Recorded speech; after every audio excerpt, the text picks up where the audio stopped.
When I experience an obstacle or challenge, I'm going to move past it. I'm going to shatter that glass ceiling and I'm going to keep going. It hurts to smash a glass ceiling. Wow, we literally have to be superheroes to walk through this life. While I might have been the first, I pray that I'm not the last.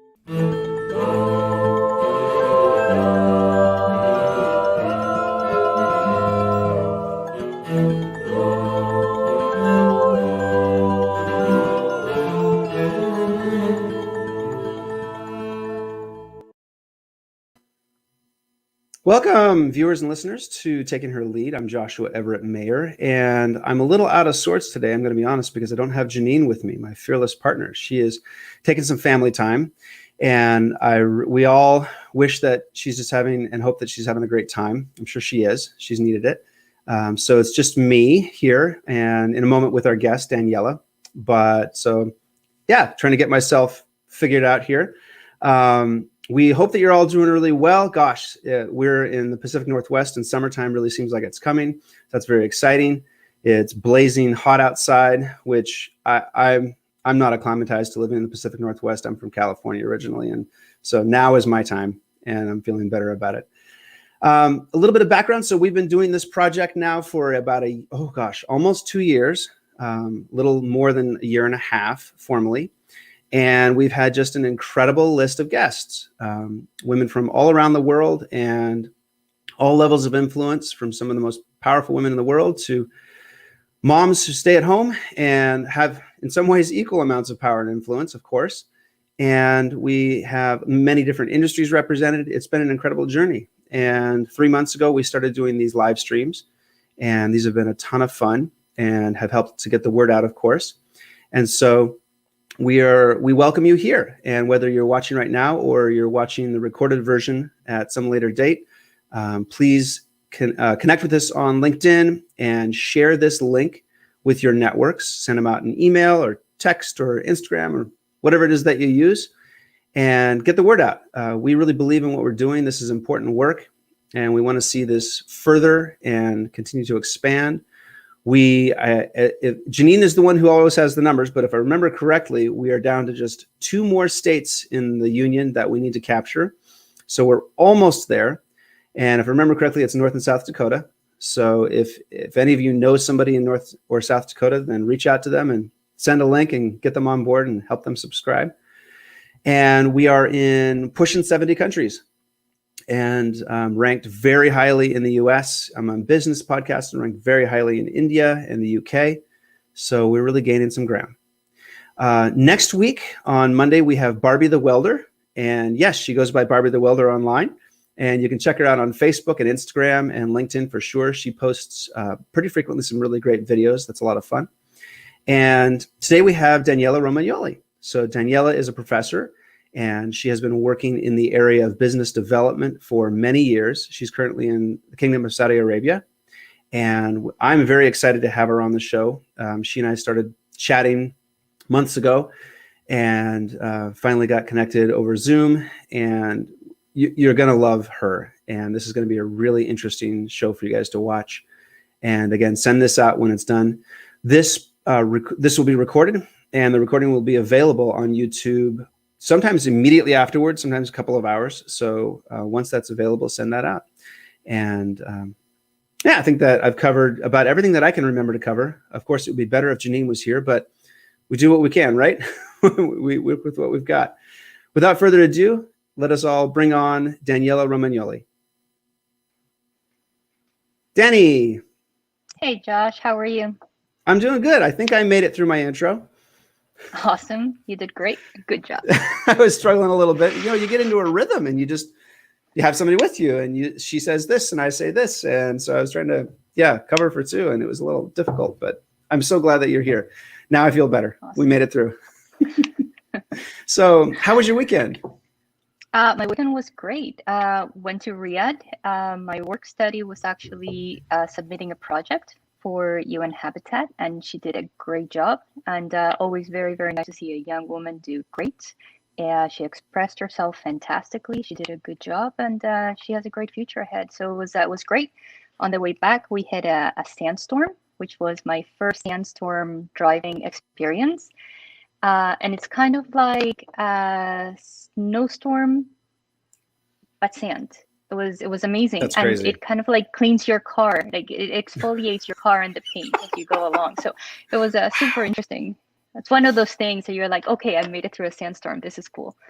No kidding. So, I've only seen them in movies, yeah. you know, where they're terrifying, and never been through one in real life. Yeah. It was cool. Yeah. Now I can say check, done. Exactly. And what time is it there right now? Right now it's 7:37. Okay, PM. Great. Yeah. So how was your day? What were you up to today? I'm getting ready to fly out tomorrow, heading to Nairobi. So today was the day where you get everything done. Make sure there's cat food. Make sure the exit visa is in place for myself. Make sure that all the ticket and COVID tests are done. So it was kind of a crazy day, but just ready for Nairobi, where I'm going to be working on an awesome project. So I'm really looking forward to that. Now, before we talk about that project, because I'm really excited for our listeners to hear more about that, you've had an interesting visa experience getting ready, correct? With regard to one of your I have. other beings in your household. Yeah, so when you exit Saudi Arabia, you have to have an exit visa, which makes sense. And I'm getting ready. There's a lot of cats here, and so I took in a cat that's going to go to a good family in the United States, in Pennsylvania. So when I come back from Nairobi, I'm taking the cat. I'm coming to do laundry and pick up the cat. And in the process, I realized the cat needs an exit visa. So I've been running around trying to get this cat an exit visa. So once you go through the regular vet, then you have to actually go to the ministry 7 days before the flight. You have to go to the Ministry of, I was going to say health, but it's actually the Ministry of Agriculture.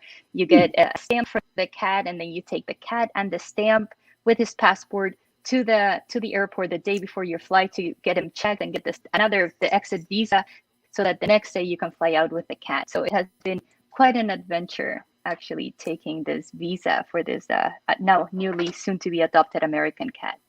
That's really interesting. You know, my sister and her husband teach in Laos. They've been international teachers for a long time, and they had a dog living in the US, and they didn't take their dog. And I can only imagine there's some similar steps that you have to go through in order to take an animal with you to another country. So I've never done that before. That's just really fascinating. But yeah, let's just say I could have flown first class instead of getting the cat out of Saudi. But oh my goodness. Yeah, but I think overall the cat will have a great life instead of being a street cat. So 1 point for the cat. Yeah, that's awesome. So that's my in Nairobi, you're going to there. In Nairobi, you're going to be doing some really interesting work. So tell us about that. Yeah, I'm going to be helping UN Habitat with a project. It's going to be in the slums of Nairobi, in Mathare slum. And there's a youth group that has a recycling project. And the IOM donated a machine that melts plastic. And so they pick plastic bottles and whatever is out there, and they organize it, they wash it, they shred it, and then they turn this plastic into whatever mold they put in. So it can be a bowl, it can be keychains. And so my job is to try to figure out how to make this sustainable. So finding what products they would be best for them to create, so we can sell them, so we can actually have a sustainable business, so that money goes back to Mathare Youth organization, so that they can support soccer, soccer balls and soccer teams, and have activities, because you have a large amount of young people living in a very congested area and not a lot of money. So this gives the kids an opportunity to do something.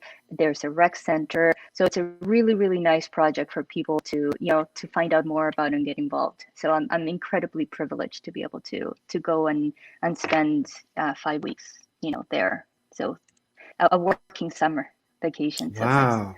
That is fabulous. What really cool work. Now, you're going to be coaching them in marketing, business management, production. I mean, what all does that go into? Yeah, so my job is to figure out how to turn this into a sustainable business. So I'm going to know, hey guys, what products do we make? How do we sell them? Where do we sell them? What are the logistics of getting them there? Or do we do it as a fundraiser where we can, have people organizations or whoever, fundraise for us, and we give them these products that they can give to their top fundraisers, whatever it is, to be able to figure out how we can make this a sustainable program for young people in Mathare. Wow, interesting. So it could be quite a few different things. Sort of depends on where the It depends on what's project there. goes. I need to go and see what's the best way to take this forward. And I mean, they're under the leadership of Doug Regan, who's one of my mentors, and just an amazing opportunity to be able to actually be there. I've been there before, so it's just very nice to be able to help out, and young people really have not had the opportunity to go to university or to get business, classes. And so when somebody goes in there and it's like, okay, guys, how do we do this? How about this? Now let me help you actually make it happen. And sometimes what we need is that encouragement, right? Somebody comes with the knowledge and they give it to you in a way that you can make it a hands-on experience. And then they can do this on their own with, very little, hopefully one day, very little checkup or very little involvement from somebody outside. So pretty cool. That is super cool. Yeah. Talk about what you do currently. Well, what you normally do during the school year. So right now I'm a professor. I teach business. I focus on youth entrepreneurship. So I teach management and entrepreneurship, and I love it. I absolutely love the classroom. It's one place where I'm incredibly comfortable and get a lot of feedback. So it's really cool. Yeah. And I'm teaching in Saudi Arabia. Yeah. Sorry, no. So I'm teaching in Saudi, which is different from my home country. I'm Canadian. Well, I'm both Canadian and American. But it is a great time to be teaching in Saudi because we are having so many changes in this region. 2 years ago, women, or a little bit over 2 years ago, women were allowed to drive. So we're seeing a lot of women empowerment, and this is when history is being written for Saudi Arabia. And so to be able to be here and actually influence the women who can now be entrepreneurs, who are now going to get an education, who are going to go and get jobs, who are going to compete with men, is amazing to actually be able to be here and be hands-on. And, I'm working with change makers, which is so cool. Yeah. Golly, how many women are in your class? What percentage of your students are women? 100%. So, I didn't realize that. Yeah. Okay. So our university is a co-ed university, but we have a male campus and a female campus. And so women teach women, men teach men. We have some men who can teach women, but they're taught in a specific area. So and the idea, and it does make sense because the culture is very conservative in the sense that women don't show themselves necessarily. Not all women, but most women don't show their bodies to men. And so that way, when we're on the female campus, it looks just like a regular university. There's, girls wearing jeans, they're wearing their abayas on top, but our abayas are open because it's all females. So it's really nice. It's very respectful. And then if there's a class that a male is teaching, then it's taught in in an area where we know it's a male professor. And then the girls, the women, if they want to cover up, they can cover up. If they want to, if they're comfortable going to the classes with an abaya that's open, that's okay as well. So it's a nice way to, there is inclusion. Changes are coming. There is a lot of more mixing of young people, but it's a nice way to, if you feel more comfortable, then this is an environment that allows you to be. That's fascinating. So, but it was very shocking at the beginning, right? Because I came from teaching in the West, right? So super cool. What drew you to Saudi? A few things, some personal situations, but also, compared to other regions in the Middle East, I think what I just mentioned, the fact that the window of opportunity for change in Saudi is present right now. We look, American history, Canadian history, European history, where women started working, women started doing this, and we read about the grandparents, right? Our great grandparents, or great grandparents. And this is all happening right now here in Saudi. So these are the young women, and this is the youth, the generation that is paving the future for the next generations, but they are changing the system. So it is really epic to actually be able to say like, hey, I made an impact when change was happening. So Yeah. that is really, really like the biggest bonus of being here in Saudi Arabia. Get to be a catalyst. Yes, absolutely. Yeah, That's I mean, fascinating. we're shaping the future of Saudi Arabia right now, and we have a lot of support, which is really, really nice.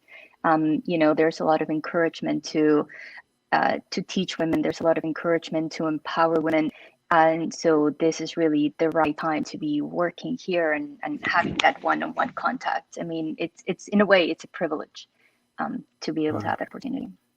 Yeah. I can only imagine. Yeah. Yeah. And I would imagine your students are really excited and really passionate about where they're going and what they might be able to do. And so grateful for someone like yourself to be pouring into them. It's really nice when, at the end of the term or throughout the term, you have coffee with somebody and you hear them say, hey, thank you. It's really nice when you have that invitation to a Saudi home, because in Saudi, what I've found out is the home life is a very private life.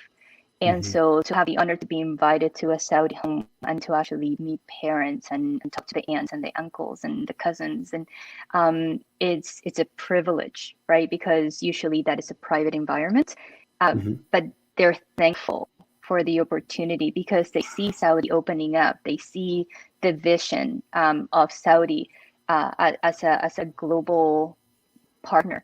And so they're very thankful that they have somebody with international experience, and they have somebody who is like, no, you can do this, right? It's okay. You're making the changes. This is what life is about. It's okay. You do it wrong. I've done wrong stuff. I've fallen, and everybody has, and it's okay. And so it's it has been an amazing privilege. Yeah. Oh, that's really cool. I'm a little jealous. It is. It's so special. So special to touch lives directly that way. Super cool. Yeah, make those connections. Danny, we're going to go way back. Talk about your childhood. And obviously this is for context for who you are now and what you're passionate about now. But talk about growing up and experiences you had that were really informative and pivotal for you as far as your ultimate trajectory.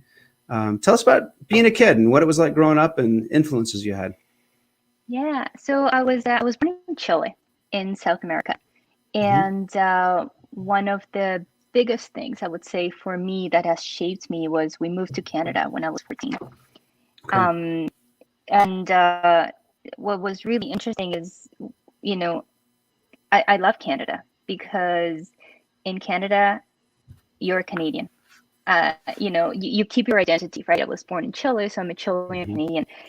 But it has really influenced me in the sense that I really don't see borders. I see people as people. I don't, as a person, I don't have the, this person is Jewish, or this person is Muslim, or this person is, from Pakistan, or this person is, from, Nicaragua. People are people. And so that was the biggest growth that I had moving to Canada. Is it brought me to, I grew up in a sense as a teenager. I identify as a Canadian. And for me, the biggest thing is, that people are people.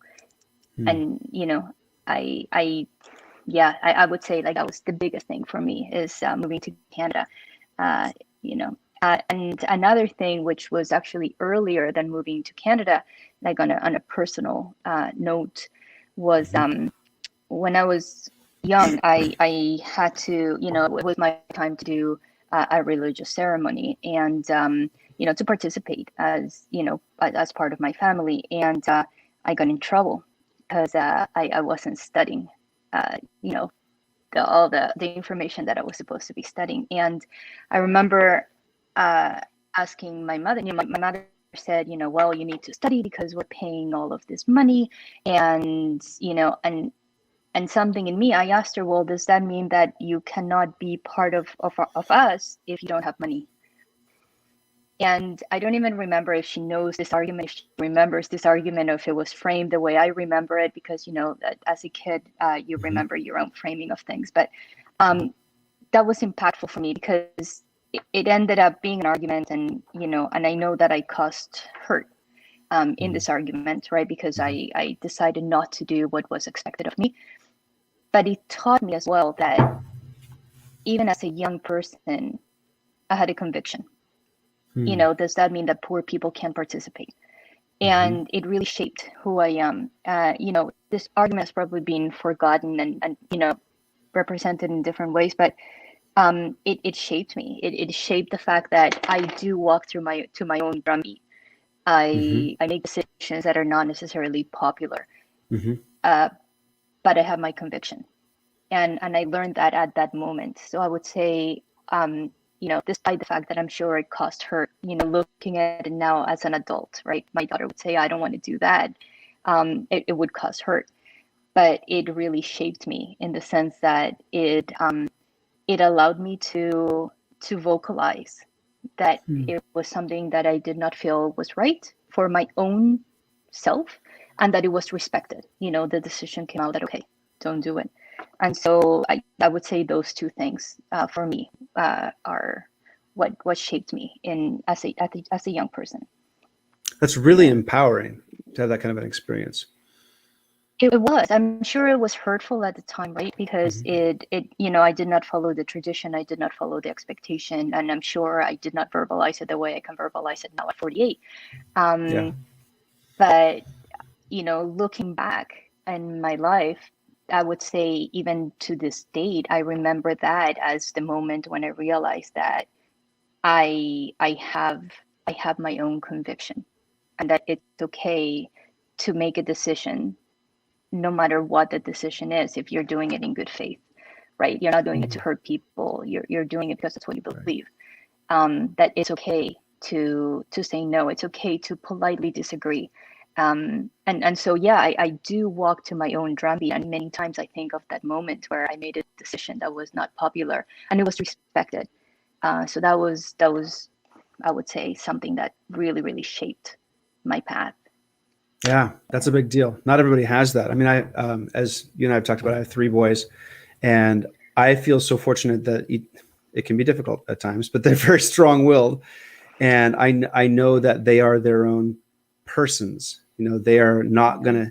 I would be surprised if they struggled as they got older to really to individuate and form their own identity and make decisions based on what they felt conviction for.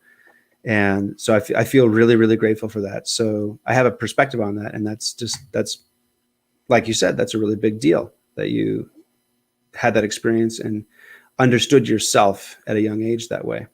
Yeah. Yeah. And again, it's not about not respecting, the popular vote or not respecting authority. Is about personal conviction, and of course, there's a right way to do it and a wrong way to do it. And, sure. At that age, I'm not sure that I went about it the right way.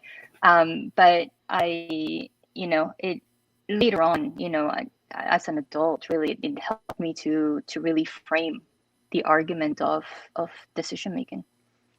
Yeah. How has that impacted you as an adult? Talk a little bit more about that. You just said it helped you frame some of your decision making, but what does that look like now?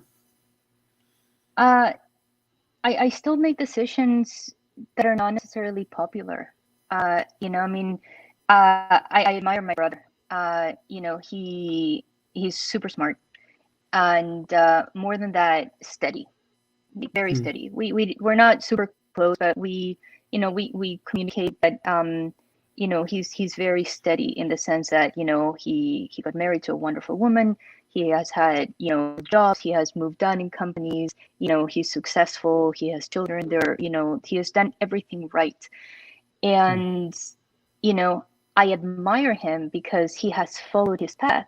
And then going back to your question, how this has changed me is the fact that I have lived a totally different life, right?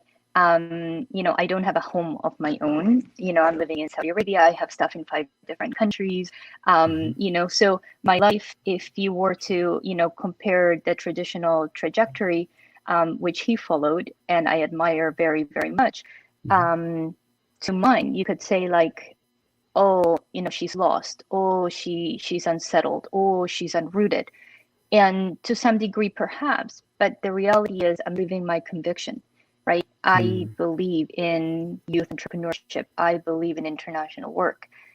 So I am choosing to live my life in a non-traditional way, which is the same decision that I made in a way when I was younger, right? And so that's, I think, how this whole thing has influenced me now, and I stick by it. I mean, it's I like I said, I admire my brother and I admire people that follow the path. But I do think that there are some people, and myself included, that walk a different path, walk a different drumbeat. I mean, honestly, I but it's done with a lot of love, with a lot of love and care. And, I see the love that, tradition has. I appreciate that. But I also think that it's okay to be a change maker, That is fascinating. And as you're talking about that, I wonder, would you say that your brother has followed his convictions and it ended up looking like X, and you have followed your convictions and it's ended up looking like A, or whatever? I mean, that you're both convicted, Totally. In one sense. Totally. I mean, honestly, I see the love that he has for his wife and his children, and how good of a provider he is. And, he has done everything right. And so, for him, my God, like, I mean, he has people like me who admire him, right? And he's in a good position. So, so by all means, he is probably living his convictions. He is successful. I feel that my convictions are different, and my success is measured therefore differently, which means I don't have a house, I don't have an address, and Amazon hates me because they don't know where they're shipping stuff to. So it really, it's the whole idea then, when you have a child, and I learned this the hard way, when you have a child, you can't, you can guide them, you can, in a way, push them, but at the end of the day, they're making decisions that are going to shape their life, because it is their lives and you only live once. Yeah. Gosh, I'm going to just think about those things for a while. I might just have to be quiet. I'm going to black out the screen and just go think. Go for it. I will later. I'll get a drink of water. That sounds great. Yeah, I will later. How about adolescence and moving into college and, being an adult? What were some pivotal moments during that time, experiences that kind of continued to help you hone and shape your journey and decide where to go and what to do? Yeah. Adolescence, I was a pain. I rebelled. I walked my own drum beat. So I don't follow the status quo. So I'm sure I gave my mother and everybody else, I know I did give her a lot of white hair, and she's listening. Sorry about that. So as, in that case, that did not go well, but we all survived. Education was a little bit different. I did not go to university right after high school. I got admitted in early admissions to a good university, the same one my brother went to. So I was like ready. But inside, I didn't feel I was smart enough. Inside, I wasn't ready for university. I didn't have the confidence to go to university. And again, not to pick on my brother, he's, I always felt he was so smart. He always had it together. And so I did not feel I was smart enough to go to university. So I didn't go to university. I got married young. I met the father of my children at 18, got married at 21, had a baby at 22, bought a house at 23, had a baby at 24, and life moved on. And then I was working for Delta Airlines, and September 11th happened.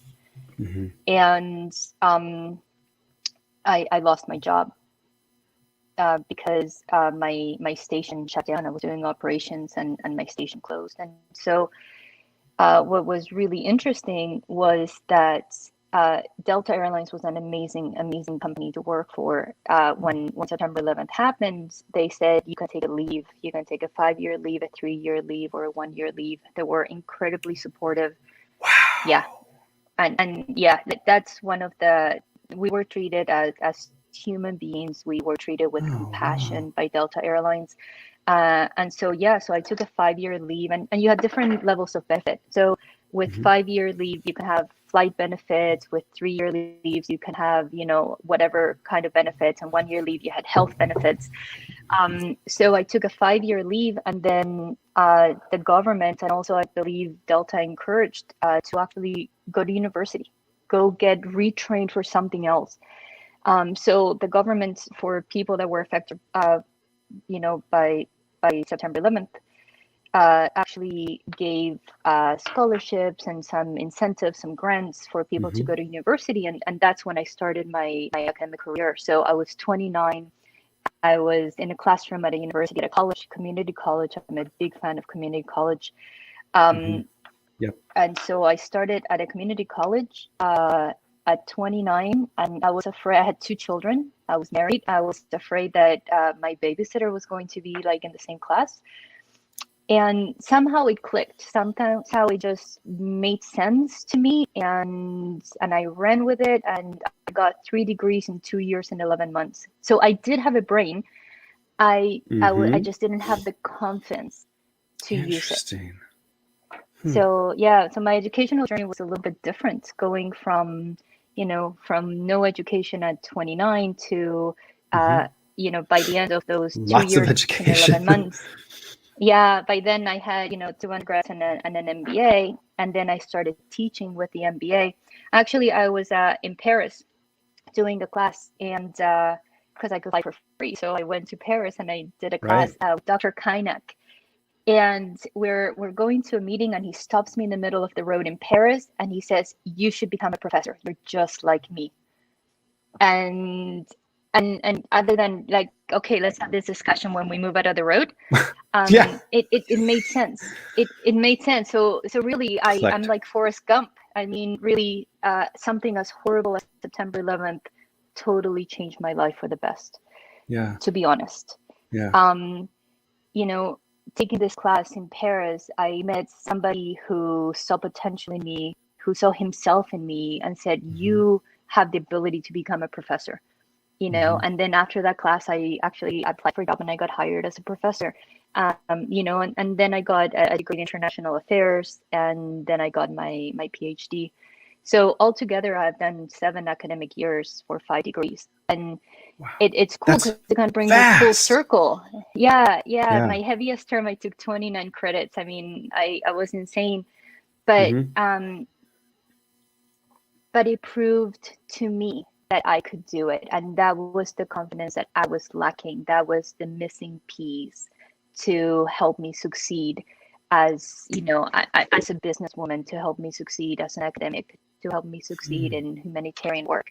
I can do it. If there's a challenge, even though I walk a different drum beat, I can do it. So it was really, I need that. It just happened, and it's life. Where did that lack of confidence come from? Because you're a very confident woman, and you could not have done the things that you've done without a high level of confidence. I'm sure you have days where you doubt yourself, but I'm just going to say in general. So where did that come from? You getting to the point where you could have gone to college at 18 or 19, whatever you were, and you said you didn't have the confidence to do it. And I do want to note that you, in the same breath, talked about your brother and how put together he was. So if you would be willing to suss that out for us. Yeah, I'm really curious.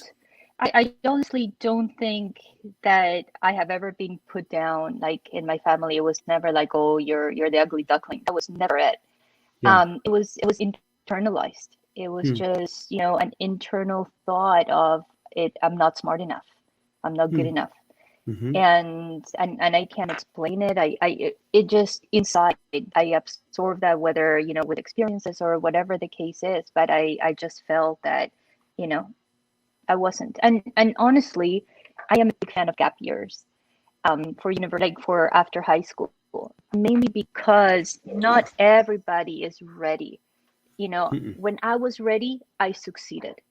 So Hmm. I can like that. succeed following a different path. I don't have to follow the path that says, you should at 17 make the decision of what university you go to, and this is going to shape your entire life.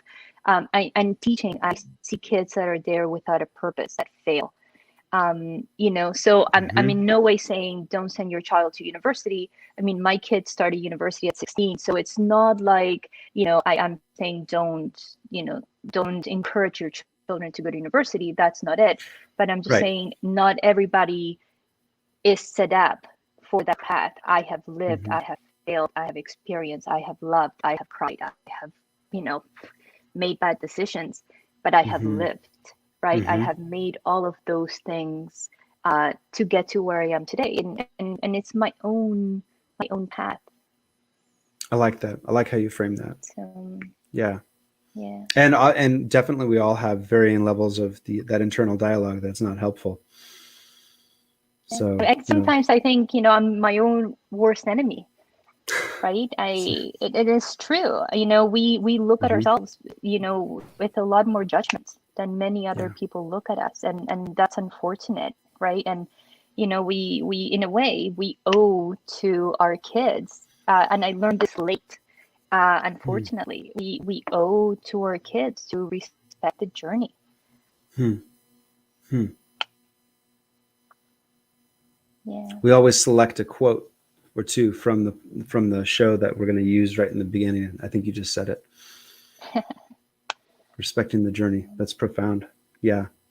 Yeah. And I think in the West that often we struggle to respect that because, I mean, you talked about it in the beginning where there's, certain life paths that are more acceptable generally than others, in this progression, going to college, having kids, getting a house, career, these certain things. And it just doesn't always happen that way. And you're encouraging us to respect the journey and how unique it can be.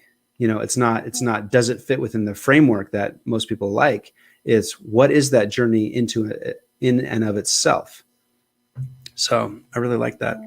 So in my work, I'm sorry, in my work, I work with youth entrepreneurship, and a term I've kind of coined is vocational entrepreneurship.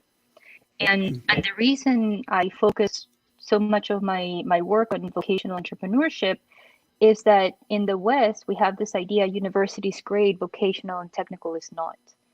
And, Right. My kid goes to university. This is what university goes to. I wear the shirt. My kid goes to VOTEC. I hide it. I don't tell because I'm not, you're not as, awesome parents if that's the case. But the reality is not everybody is meant for university.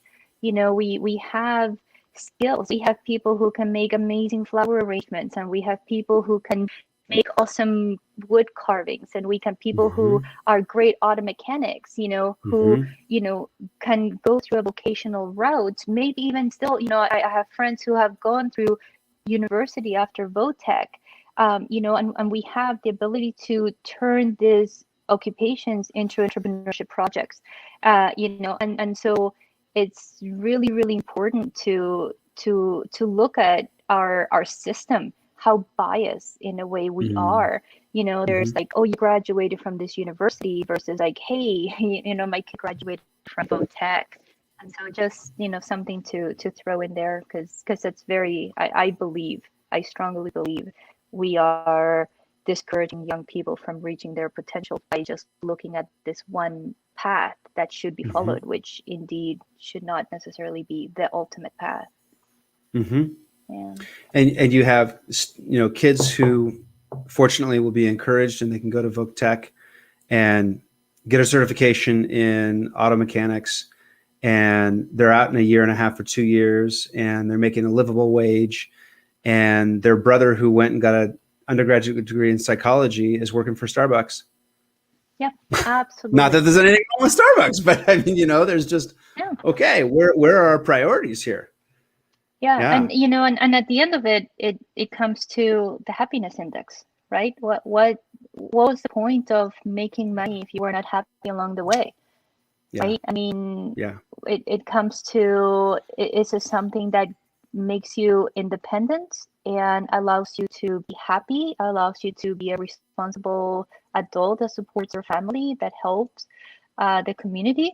And if that's the case, well, if your money comes from, whatever vocational training you got, awesome, good for you. Awesome. You made the Yeah. right decision for you. Yeah. And I think we need to be a little more accepting, in a way, more promoting of, of different paths. Yeah.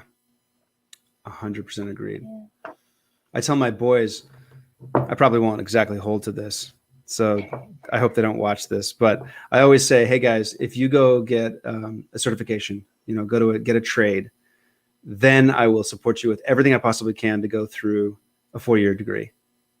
And I'm going to go back and forth on, exactly how I'm going to support them. I'm going to support them no matter what they do, but I want them to know that it's okay to go do that first and to come out with that set of tools, if you will, and then go on.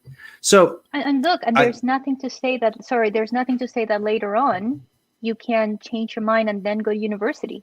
Exactly. And you've got some flexibility then. Absolutely. Yeah.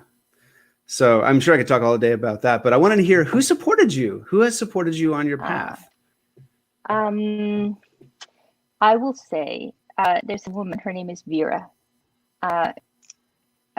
She lives in Italy. Actually, she's moving now to the US, and she has been my number one supporter. Vera is now retired. She had a great career with the UN, with IFAD and FAO. So we're about to have a cat visit.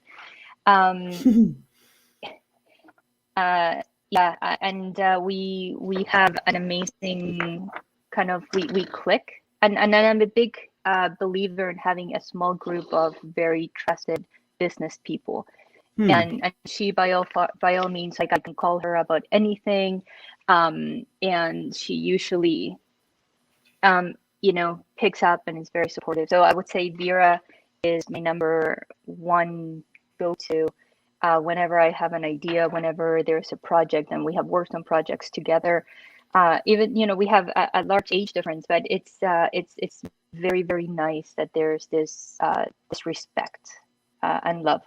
I have my old boss, who's a very good mentor of mine, Doug Regan, with UN Habitat. We met again by chance at a dinner in Nairobi. And he has been incredibly supportive. Again, whenever I get an idea, or vice versa, we can have free dialogue. So that has been amazing. My sister-in-law, we have a different kind of relationship. She's not somebody that I would call up, I have this business idea, what do you think? But I admire her in the sense that she dedicated her life to her kids. I mean, she was a professional woman. She took a break to raise her children, and then she went back, and she had to study again to catch up. And so that is something that I would say influenced me in the sense that I saw the selflessness in that. And so often I do think, because that's one department where I was very lacking. So I very much, she's part of that circle that has shaped me. But I do believe that is incredibly important to have for young women who are listening to this program, who are thinking, well, I'm just beginning, I don't know what I'm going to do yet, or maybe I'm just graduating, or I have this business idea, is throughout life, collect the few people that are super supportive, and make that inner circle, create that for yourself, so that you have this support system that no matter what, you can go and talk to. I mean, I can talk to Doug about something and he'll say, yeah, I don't think that'll work. I can talk to Vera when I'm having a bad day and she's like, it's okay, don't worry about it. Perla, again, it's this connection that you made with people. It doesn't need to have, I don't need 5,000 people on Instagram. I need my 4 or 5 people that I trust 100%, And even in Saudi, I have a good friend here, Federico Fusco. He teaches law, and he has also been incredibly supportive, because we're immersed in a culture that is so different from our own. And here's this one person that has been incredibly supportive when I'm having bad days. It's like, hey, it's okay. Let's go for coffee. Let's talk about this. And that is so, so, so important. Just that small group of people, if you get anything from this podcast, is gather throughout your life, this small group of people that are supportive and nurture that. Take the time to make those phone calls, to keep in touch, to network, and that's life changing in business and as a person. Yeah, life changing, life giving. absolutely. Yeah. And also give back, right? So very rarely will I not support a project when somebody needs help, right? Somebody asks me a question or something. So be supportive as well. But I read a quote once, is like, surround yourself with women that will mention your name in a room full of opportunities, and how important is that? Yeah. Yeah. Super cool. You touched on this, but what are some challenges that you've faced?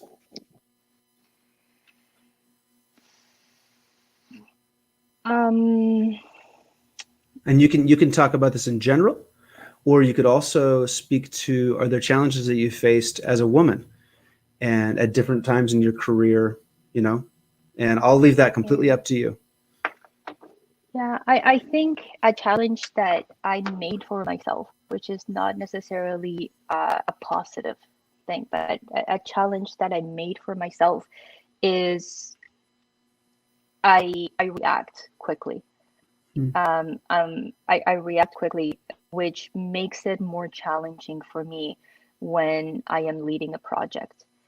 It's good in one way because you can mitigate. On the other hand, is a challenge because sometimes I'll say something and then I'm like, shoot, I should not have said that. So I in this way I've created my own challenge, and I should, and I try to like stop, breathe before you answer, and sometimes it just doesn't happen. So that challenge I have created myself, which is not good. It's a negative that I know, that I'm aware that I do. I have faced challenges as a woman here in Saudi Arabia because I'm not used to the culture. The culture, some things are changing, and the changes have been amazing. Like when I got here, if you went to a restaurant, there was a family section, and then there was the male section. So you go to Starbucks, and then there's a side for men, and there's a side for women and husbands. So I was not, that I had a hard time with. And so for me, getting adjusted to a culture where change is happening slowly, and by all means, I will make the point of saying, as a woman, I have never felt in danger. If I ask any man, like, for directions, not only will they show me, like, not only will they tell me, but they will take me there. Wow. So the culture that way is very caring. There's a lot of family, but for me, it was a huge challenge coming here as a manager. And they put me as a manager for a little bit of men and women. Very, very, very challenging in a culture that is, not as direct as I am. So that's something that I could have dealt with a lot better. Something that some cultural training would have helped, but that is definitely something that I have struggled with. Yeah, I would say. I would struggle. That sounds very challenging to me.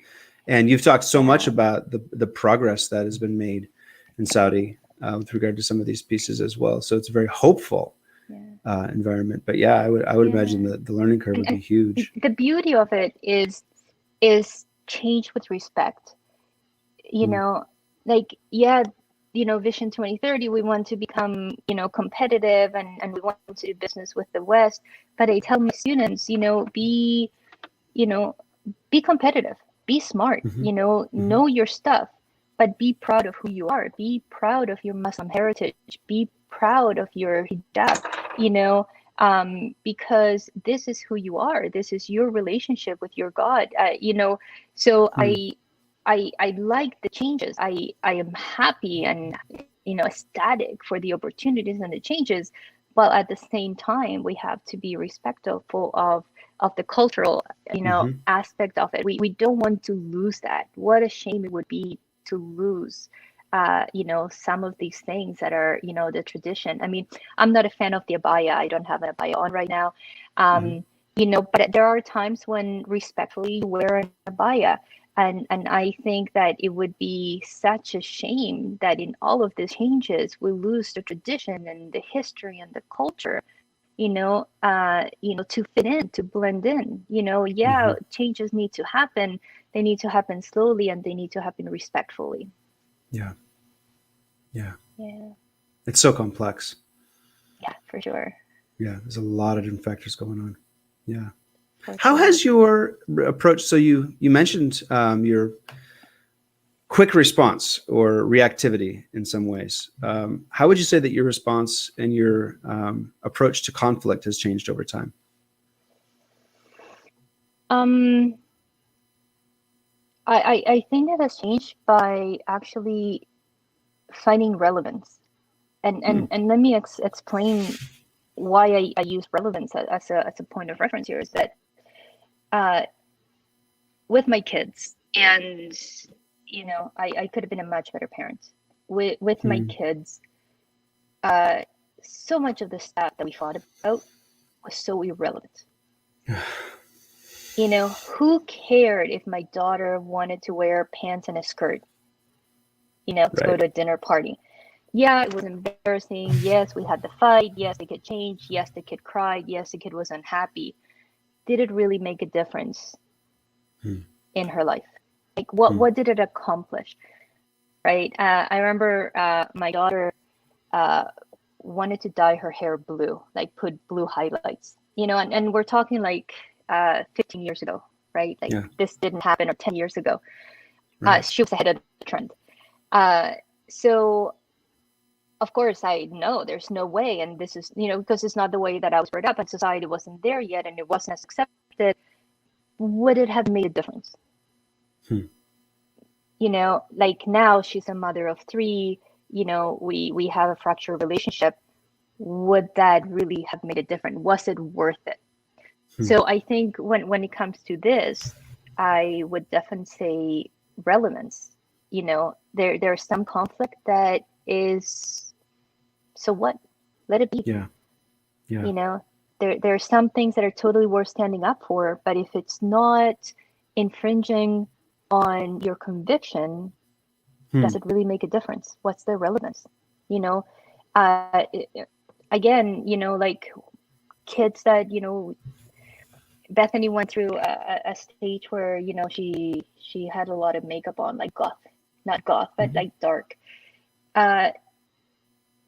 If I would be confronted with that decision today, if I had to respond to that today, I would actually, reflect on the fact that I don't see too many 40-year-old mothers wearing it. So it's just a phase. People get over it, right? Does it hurt? What was the relevance in the long term? That's brilliant.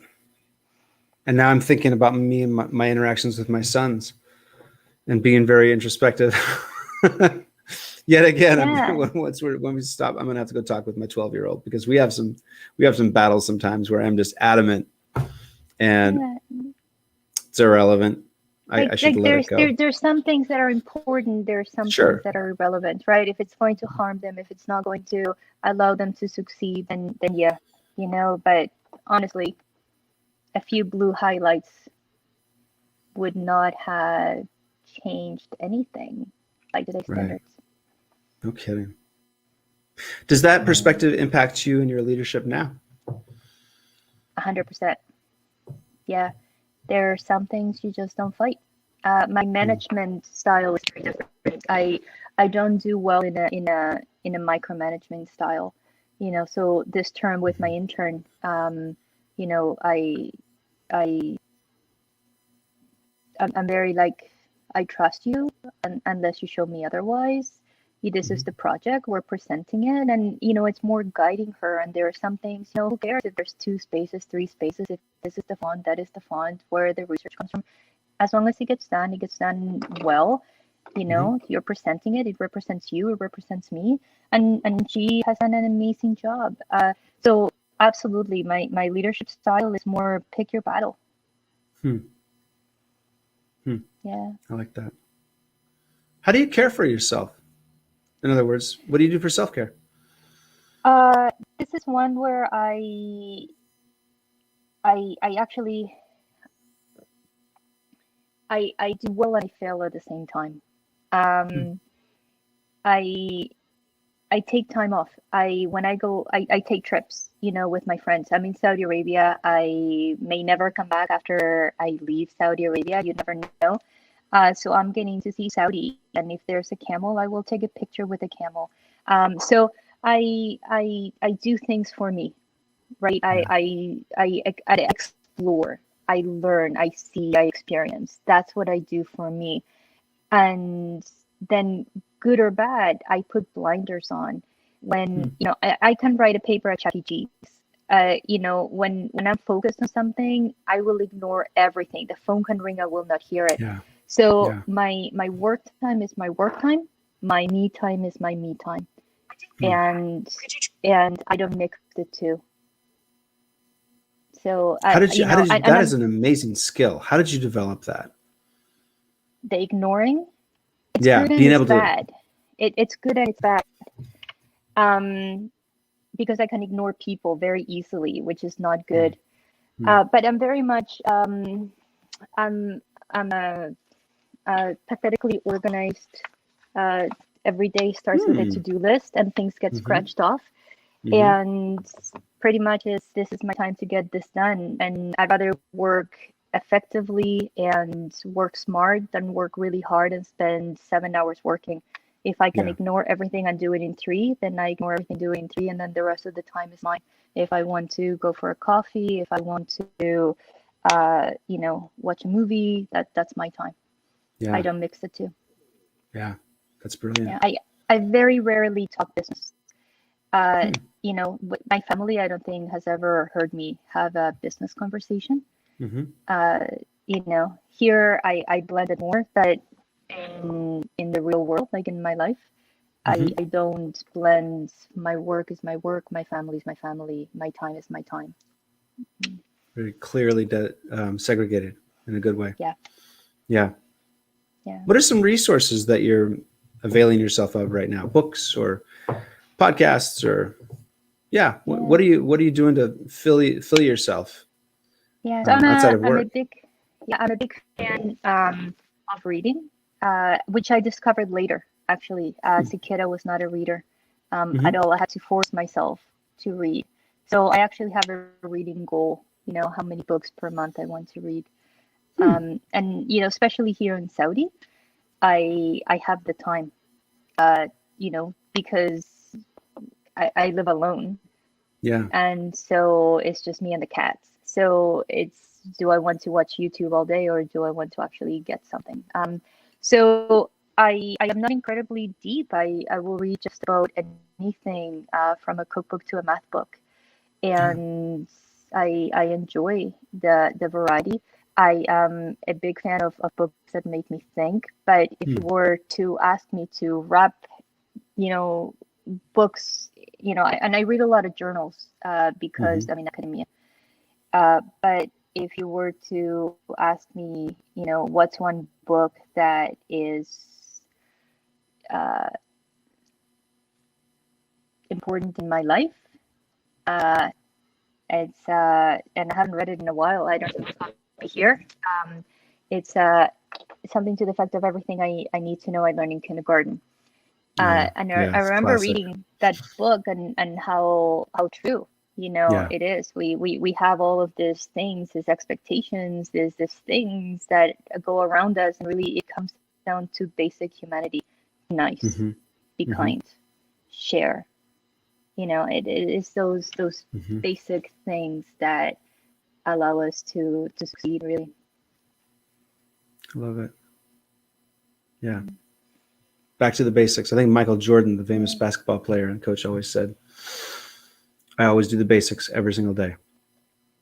Yeah, it's, I mean, at the end of the day, none of this stuff we're going to take with us, right? No. It comes down to the basic. And I tell my students this, and sometimes it's a little bit morbid, but I tell my students, when you die, in your gravestone is going to say mother off, daughter off, maybe perhaps wife off. And halas, it's not going to say, 5 degrees. It's not going to say, address. It's not going to have zip code. It comes to the basics. It's what you did and who you impacted. How do you treat people? Yeah. I mean, not to say that I'm good at it. I mean, I struggle, right? Because I'm not, into calling people out every 5 days and, hey, how are you doing? I'm not that way. And I actually delete people from my social media because I don't like to keep it. I'm like, if I'm not going to call you, I'm not going to post my pictures to you. So Right. I don't need a large social media presence. Mm-hmm. But yeah, it comes down to that, those very basic human relationships. Yeah, it really does. What are you most hopeful about with regard to women in influence and leadership? I'm very hopeful with all the changes around the world, to be honest with you. When we hear about equal pay, we hear about teachers, scholarships being given to women. But I think if you don't mind, I will focus this with the Middle East because this is where I am, and which is the Middle East, North Africa region. I'm incredibly hopeful of all the changes. I'm incredibly hopeful for all the opportunities that are happening. I'm incredibly hopeful for the very, very smart young women that I meet and the change that they can make and the support that they're getting to make those changes. The network of women who is willing to help is amazing. It's huge. It's everywhere. You just need to get connected. So I'm incredibly hopeful of women with experience building younger people up and and making a difference. Yeah. Danny, this has been a real treat. Thank you. Thanks for taking the time. I've been looking forward to this for a long time. It's awesome talking to you. Likewise. Yeah. And you are off to Nairobi. Off to Nairobi tomorrow, so I need to pack. Yeah, I've got some things to do. Thank you so much for taking the time. I know you're incredibly busy, and we all wish you well for the summer. You're going to be there for 5 weeks, right? 5 weeks, and I come back to Saudi, change clothes, pick up a cat, go to the United States and see family. And where is family in the U.S.? Pennsylvania. Okay. So I'm looking forward to peaches and sushi. Go figure. That's awesome. Danny, you take care. And of course, stay on here and you and I'll chat just briefly afterwards once we go offline. Awesome. And, but I'll talk to our viewers for just a minute here. So thank you so much. And, we will be staying in touch and we'll be following your work, the work that you're doing, of course. Epic. Wow. So she is really shaping the world, and what a privilege to chat with her. As I've followed the work that she's been doing and gotten to know her more, I'm just impressed with her dedication to her students, to their lives, and connecting with them. As you could tell, she hones the group that she has influence over and that has influence over her, and continually kind of makes certain that that's a group that's very positive. And I know that she is that kind of a positive force for her students and the people that she impacts. And I would love to be in one of her classes someday. I don't think it's appropriate because I'm a dude, but you never know what we might be able to pull off. So, hey, be looking for Barbie the Welder next Monday, and Janine will be back on with me. Yay! And I will not struggle quite as much to stay on track during the intro and the outro, of course. And so that'll be a lot of fun. Barbie has a really unique perspective, and she is a welder and quite the accomplished artist, and she does some pretty amazing work. So that'll be a lot of fun. And we will be dropping the audio from this coming Thursday and because, that's the way it works, I don't always remember exactly who we're going to be doing. And we're going to be dropping the audio from Jessica Robinson. So our live stream guest from 2.5 months ago. So that'll be really interesting. And so pay attention for that. Please share the posts that we put on LinkedIn and Facebook, subscribe to our channel, and follow our page on LinkedIn. And we wish you well and look forward to seeing you next Monday. Thanks so much.